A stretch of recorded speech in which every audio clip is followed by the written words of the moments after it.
The sense of urgency surrounding the staggering number of migrants seeking a new life in the EU has been gaining momentum for months now.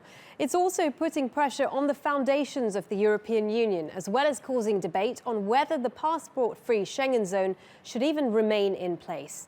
Let's take a look at some of the numbers involved. More than 1 million people arrived in Europe by sea in 2015. Around 5,500 of them came in January of last year. Now, in comparison, take a look at this. This January, there have been nearly 45,000 arrivals, and there's still 6 days left this month. Well, I've been speaking to Jon Brain. Our correspondent has been following those talks from the capital, Ankara.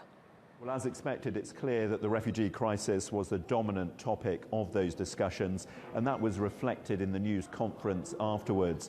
Federica Mogherini saying that Turkey needed to do more to stem the flow of refugees heading for Europe. But it's clear that Turkey also had some demands of its own, wanting more support from the international community and wanting this $3 billion which had been promised to be released. Turkey's foreign minister told me that Turkey doesn't take that personally, the fact the money hasn't come yet, but he said every day that those funds aren't available means more suffering for Syrian refugees. It was a wide-ranging discussion they had. It included the fight against Daesh and the Syrian civil war.